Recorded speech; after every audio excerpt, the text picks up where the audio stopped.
Well, everyone, I have a question for you. If you or someone you know happens to be wrestling with depression or anxiety, panic attacks, or some sort of compulsive behavior, if they have any kind of addictions, what might be the root of those?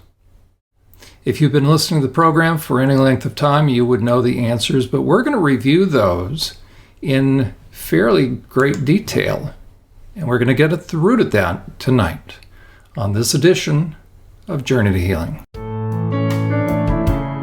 Welcome to Journey to Healing. Do you find yourself discouraged, troubled, in need of healing, but not sure where to turn? Jon Uhler, a licensed professional counselor, is here to help. Jon has more than 25 years of professional experience helping people deal with the issues that keep them emotionally and spiritually stuck. There is help. There is hope. There is a God who loves you and wants to help you find peace and strength. And Jon Uhler is here to help you find that on this edition of Journey to Healing.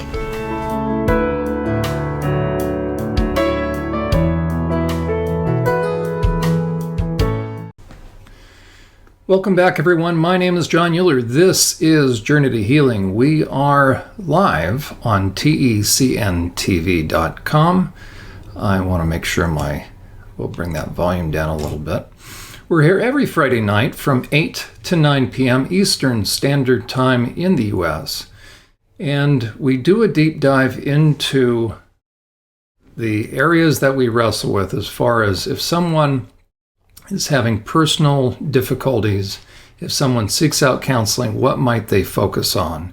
And tonight we are picking up where we left off, which is we're looking at the issue of boundaries. We've actually been doing that now for about a year to a year and a half, but it shows you how extensive that topic is. And if you're just joining us, I recommend you go to SurvivorSupport.net under the podcast tab, and that's going to help you have background or context for what we're going to talk about tonight, because we're picking up where we left off. And where we left off last time was looking at the underlying dynamics of unhealthy relationships. The two things that people will wrestle with or will keep people stuck, that in one way or another, aside from an organic issue, meaning a physical issue or an inherited or genetic kind of issue, you really can boil all problems down to one of two things. One is unresolved issues in the past, and the other is unresolved issues in the present, which is inevitably comes down to boundaries. So you're either wrestling with things from the past, and it doesn't mean the past predicts the future, but it certainly means this: if you have not had a chance to deal properly with things in the past so that you can resolve them and put them to rest, though we like to think that time heals all wounds, that has to do with superficial things, but the significant things in life do not just heal themselves. We have to go in and do emotional surgery. We rely upon the great physician here. On this program, we reference biblical truths, and there's no greater physician than Jesus himself. And so we have to follow his model. And aside from a miraculous healing of people as far as physically, he was a man of sorrows and acquainted with the deepest of grief. That's Isaiah 53. So grief does not automatically just disappear. I may have left home, I may have left the place of trauma, but if I haven't worked through things, then it probably has not left me. So the two things that we will wrestle with that will affect our current day functioning are grief and loss, unresolved losses from the past, and issues with the relationships with people in the here and now, and that has to do with boundaries. So if you are in counseling, I recommend that one of the primary things you focus on, or ask your therapist to focus on, are the relationships in your life. If you cannot be honest with somebody in your life, then you really don't have a genuine relationship with them. You're kind of going through the motions, but you're probably stepping around or tippy-toeing around more significant issues. So you may have a relationship by proximity, but not intimacy. You may have relationships that are a mile wide and an inch deep. And we will miss out on the important relationships in our lives if we continue to have relationships in our lives that are not healthy, that are not beneficial, because there are plenty of people, as we have talked about, and as Jesus talked about, that will take our pearls, right? And here's our little picture here.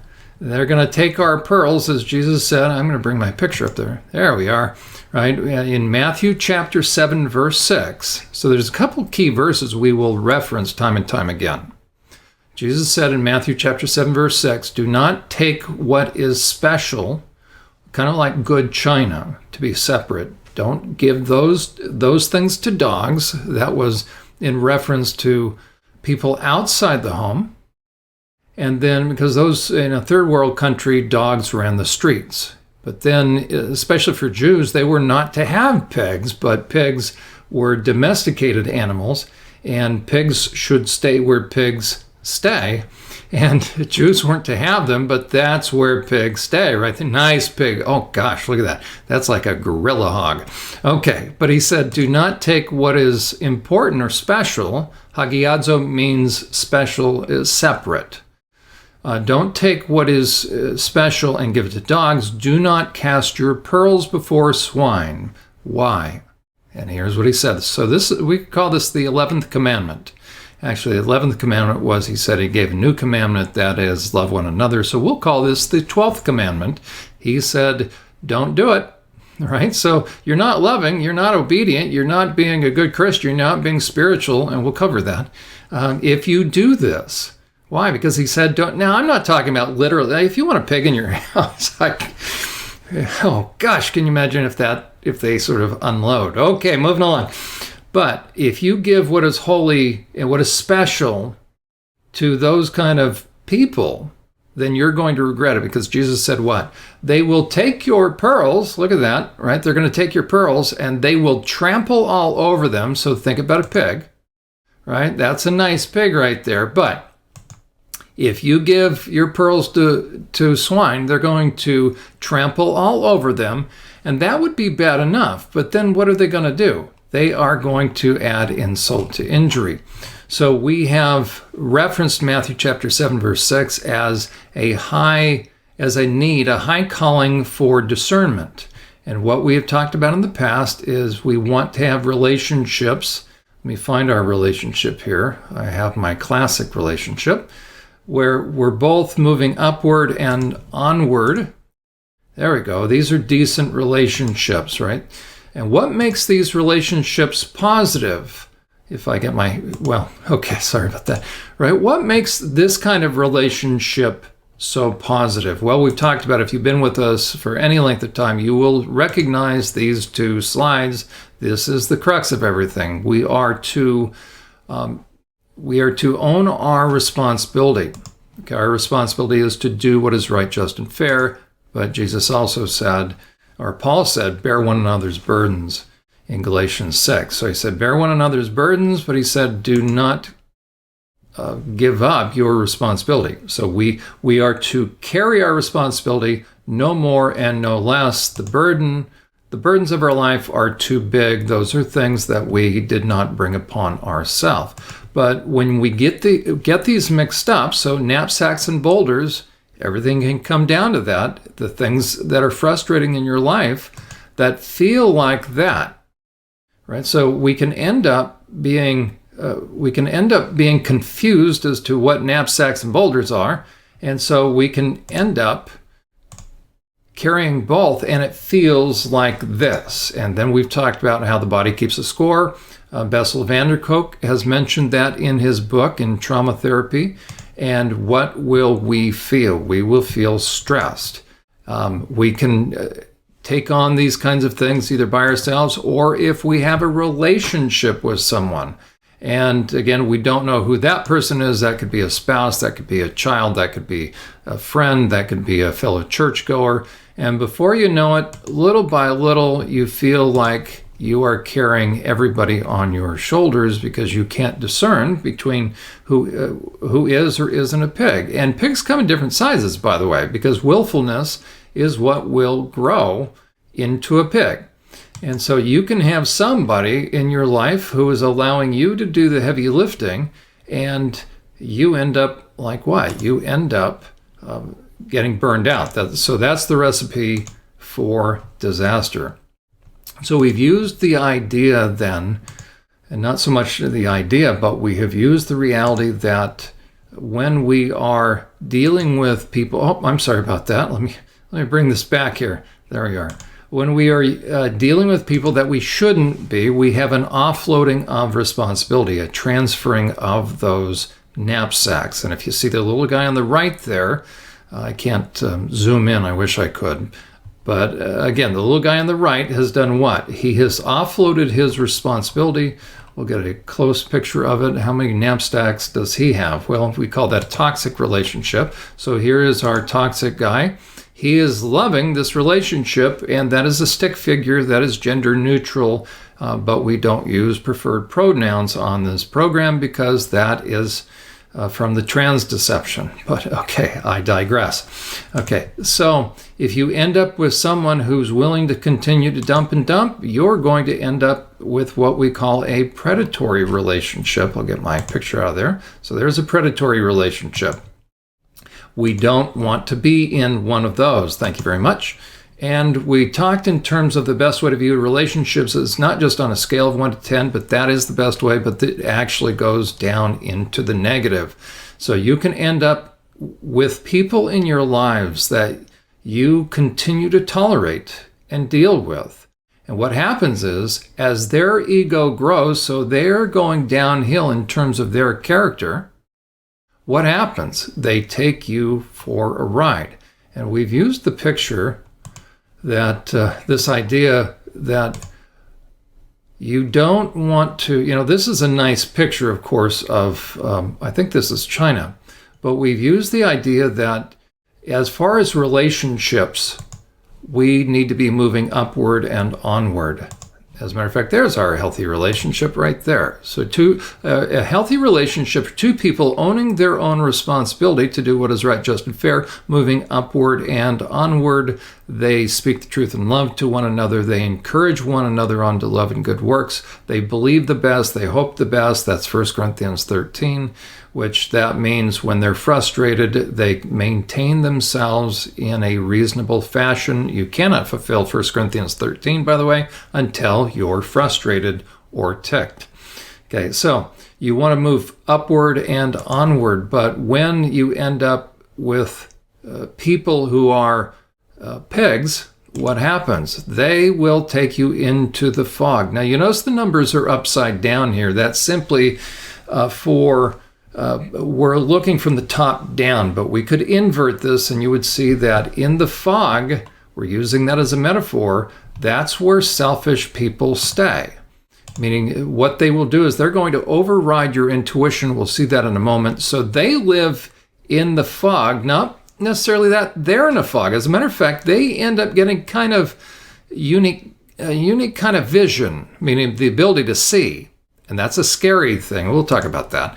Okay, so what they'll do is if you start to have a relationship with someone who is a fog dweller or a pig, and we've also talked about there are a lot of different terms for these, a fool or a white-collar psychopath, a sociopath, narcissist, they're kind of on a continuum we talked about. What will happen is you will think you're going on a joyride and they're going to take you where? That is correct, they're going to take you in the fog.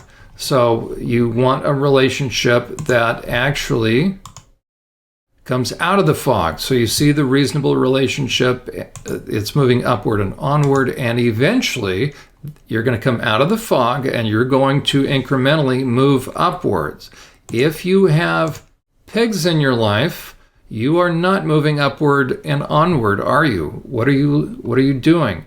Well, you are becoming someone who will end up carrying everybody else's responsibility. Everybody else will love you, right? But how much fun are you having? And it's really not about fun, but how effective are you, right? You are called to be about what you are called to be about. You are going to give an account for being a good steward of your time, effort, energy, and resources. Those are your pearls. But there are, as we've seen, there are plenty of people that are going to come along and help themselves to your pearls. And so the decision that you will have to make oftentimes, as far as moving forward in the direction that God has called you, when you do that, you will experience peace and rest. Psalm 91:1 says this, "He who remains under the shadow of the Almighty will remain stable and fixed." That means you are on the path, because the path puts you under his shadow of protection. And we've used this picture in the past of the path. And every now and then on the path, you will see you'll experience forks in the road. And those forks in the road oftentimes have to do with whether or not people are going to offload their responsibility and whether or not they are going to accept somebody else's responsibility. And if you do that, then what's going to happen? You are going to end up feeling stressed, and then it's only a matter of time until you end up, let me get my picture out of there, until you end up, once you were hurt, and then what happens? Then you become hurtful. And we have talked about in the past that there's a little phrase that says hurt people, but no, over time, it is selfish people that hurt people.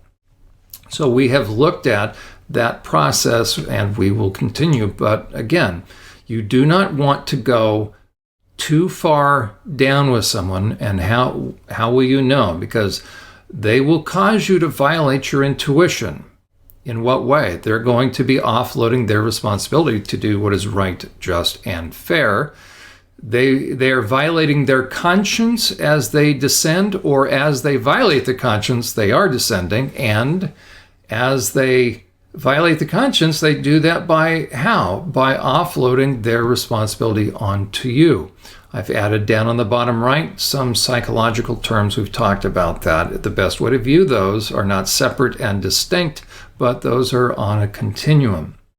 So we're picking up where we left off last time, which is, let's see if I can, there we go. So we looked at, there's our healthy relationship, and I'm going to bring my little picture up here. There we are. Okay, so we looked at the concept of boundaries. What are boundaries? Boundaries separate things of importance. Just like you have property lines. Jesus said, do not trespass against someone else. Also says, do not violate somebody in terms of taking from them. Right? We can take from someone in a couple different ways, and therefore you end up being in debt. Meaning if you've injured somebody, now you need to make them whole, so to speak. And the same thing emotionally. So we used the idea of boundaries that reflect a degree of mutual and genuine, and now we're going to start to fill this in. Value and respect. What boundaries do is it helps maintain value and respect the way God would want us to. So you are the highest act of God's creation, so am I.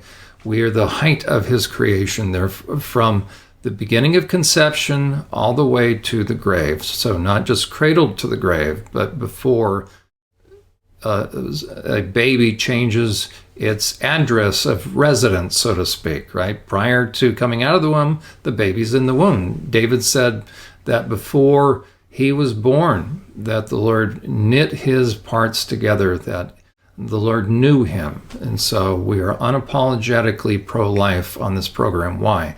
Because it is intensely important that we do not fall into the trap of objectifying life. You either view life as valuable based upon how God determines that, or you will begin to rewrite the definition of that in order, what's the purpose? In order to make life easier for you. And that's a way of causing these scales to get out of balance. So the moment I begin to think more of myself than someone else, I'm actually objectifying them. Oftentimes when we hear the word objectification, we think of sexual objectification, but that is just one of many ways that we objectify people. The idea of a mind that can objectify someone comes out of Romans 1, and it's actually dealing with the word used is reprobate. We've talked about that. It's become closely associated with sexuality, sexual reprobate, and you will see that in that chapter. But Paul chose a term, a very specific term, to get a point across. The word reprobate comes from a 2,000-year-old Greek word meaning it is not good for its original purpose. It's no longer good for that, and it was a metallurgy term. So looking at metal, when we say it's not worth a salt, this is not good for its purpose. So you don't want to build a bridge with defective metal. I'm not a chemist. You don't want me building a bridge, trust me. Okay, but for those that deal with metal, right, it depends upon the purpose, but let's say you want to build a bridge. You don't want aluminum, right? You want steel. You want something that's going to withstand pressure. When it's defective, bad things happen. Well, our mind was created for a purpose. We have a brain and we have a mind. Brain is our IQ. It's our white and gray matter that helps us process information. But monkeys have a brain. Lizards have a brain. Yes, right? They have a little skull. What separates us from the animal kingdom? Well, a number of things, but we have a mind. Now, we could say, okay, monkeys have a mind, but we also have a soul. But there's something about our mind that is very different, and that's why we also don't have instinct. We have the ability to make moral and ethical decisions, and that's based upon values. Animals really don't have values. They do what they do because God has placed that in them. But they don't sit around and say, well, Harry, the two lions sitting around and say, hey, do you want the antelope or the gazelle or the zebra? And say, well, you know what? Let's work out the pros and cons. They don't do that. There's a lot of things that animals don't do that we do, including we have relationships by choice. Meaning we should, and we can choose to go against our feelings, because if our feelings are being selfish, we actually can go against those feelings and to do the right thing. So a reprobate mind is one that is opposite or cannot think the thoughts that God thinks. How does God view us? How does he think towards us? Ideally, we want to have the mind of Christ. We want to be able to think God's thoughts when it comes to somebody, and especially when it comes to this kind of chart. Why? Because I need to be able to discern the nature of who I'm dealing with so that I'm not casting my pearls before swine, so that my efforts are actually wisely invested. So if I take my time, effort, energy, resources, I'm looking at our little guy here on the left with the knapsacks. Remember, how many knapsacks should he have? Class, the answer is correct, 1. You need to have 1 knapsack, no more and no less. Remember, we have looked at that. Let's bring up a reasonable relationship again. This is our reasonable relationship. Each person is owning their responsibility, no more and no less. When things get out of balance, it is because somebody now is dumping their relationship onto someone else. So now we're going to get back to, there we go. Wait. Okay, there you go. So again, boundaries will reflect the degree of value and respect, appreciation and esteem, and emotional responsibility and personal responsibility. That's what boundaries do. So healthy boundaries, think about the knapsacks. If you have a healthy relationship, everybody owning their own stuff, no more and no less. Now again, that has to do with the knapsacks. We are never, ever to give up our knapsacks. Remember, here's knapsacks again. The reason this is out of balance is somebody has none, right? That the person on the right does not have a knapsack. What happened? He gave it over to the person on the left. So the goal is 1 knapsack per person. If we have a boulder, remember, if life has handed us something too big for us to carry, that's a burden. That is different than the knapsacks. So the burden can't be taken off of someone, but it's too big for them to carry by themselves. They need to ask for help, and we need to be intuitive enough to come alongside them, even if they're not asking for help. If it's pretty clear, let's say the death of somebody in a family. Okay, so the problem is when things get out of balance, what we're talking about is the scales of justice, as it were. I'm sorry, where'd it go? Let me bring that back. Hold on here. I'm still working on my tech stuff here. Okay. So there we go. So you need to have a balanced relationship, meaning one knapsack per person. So if you're in my class, I can ask you this. What's the goal of counseling? Making sure everybody owns one knapsack, no more and no less. When you have anxiety, when you have depression, when you have compulsions, really any of the psychological issues or disorders, just shy of an actual organic issue. Okay, something that's been inherited or a brain injury, something that has affected the body.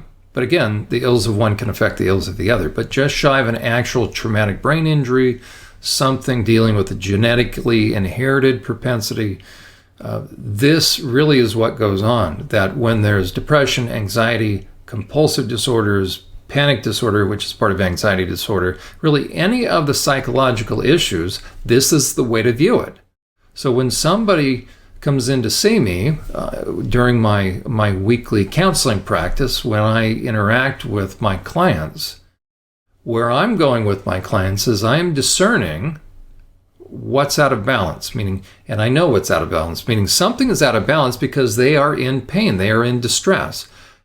We need to get them back to this. We need them to get them back to an even, we call it homeostasis, but not in a dysfunctional way, but in relationships based upon value and respect.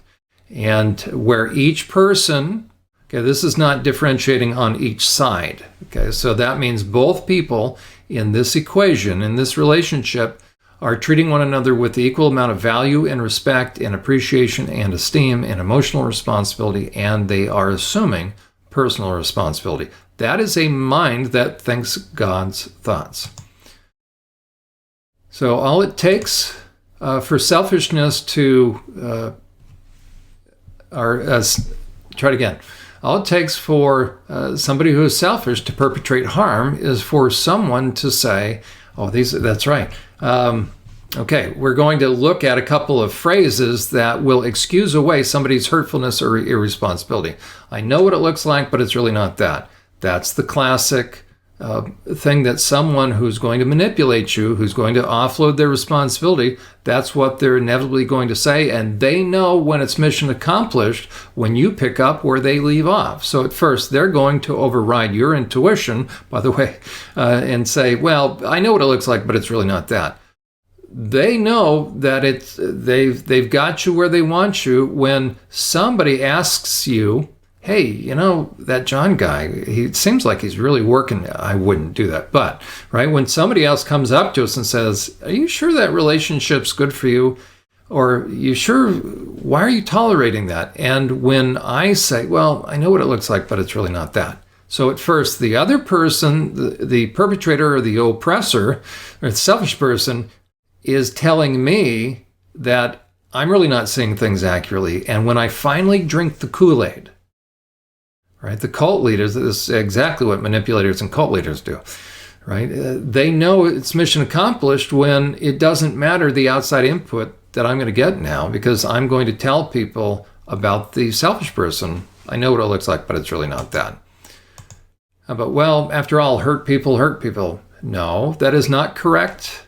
If you're in my class, that is, you get a failing grade if you say that anymore, right? That's different than a bad day. We've all had bad days, but hurt people do not hurt people. What's the correct answer? Selfish people hurt people. How about this? Well, we'll just have to keep on forgiving them. That is incorrect in this sense.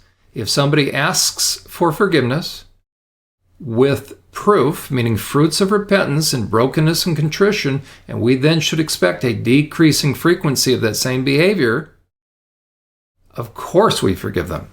But if somebody has not asked for forgiveness, what is there to forgive? You're not forgiving them, you are enabling and rescuing them. God does not do that. God operates on 1 John 1:9, which says this: if we confess, that's conditional. So unconditional forgiveness is very conditional. If we confess, so that takes place first. Confess means to say the exact same thing about this thing and the stuff that the other person does. So if we confess our sins, then what? Then he's faithful and just to forgive us our sins, cleanse us from all unrighteousness. If you forgive someone who has not confessed, first of all, you're doing the impossible, meaning it's wishful thinking. You're not forgiving them because they haven't asked for it, because they haven't felt the weight of it. And so all you're doing then is enabling and rescuing them, and God doesn't want that. Okay, love means never having to say you're sorry. Some of us came to believe that, and that comes from a movie. That is not true. Love means always saying you're sorry when you've done something. Blood is thicker than water. Really? Whose blood? Okay, that is a misnomer, folks. Jesus never placed a carte blanche premium on family relationships, because think about his own family. He didn't have a lot of dealings with his own family, quite frankly, right? Think about how his brothers operate. They were going to lock him up in a state hospital. That is not a loving thing. And what did he say? Who are my mother and brothers? And Mary compromised that day, by the way, right? She came along and they were saying, hey, let's bring Mom because he may be able to resist our request to come and talk to us. And they were going to snatch him and put him in a psych hospital. But surely he won't turn Mom down. And what happened? He turned Mom down. You can choose your friends, but you can't choose your family. That is not true, right? It's true genetically, but if you hang around family members that are toxic or dysfunctional, you are likely, well, you're going to facilitate a pig. And there you go. Honor thy mother and father regardless. Now you notice I added that sentence or that word, because if a lot of people have been told, and it's true, honor thy mother and father, but is that carte blanche? Is that regardless of what they do? Well, talk to Achan's kids in the Old Testament when he took all the stuff. Joshua, through God, told him, don't you dare touch anything from Jericho. Remember the walls of Jericho? They walked around, marched around 7 times. God said, do not touch. And what happened? What did Achan do? He came loaded with stuff and everybody compromised. And everybody went down with the ship with him. And the question is, was he honorable? So to actually honor that man was going to be problematic. Let me bring my picture. There we go.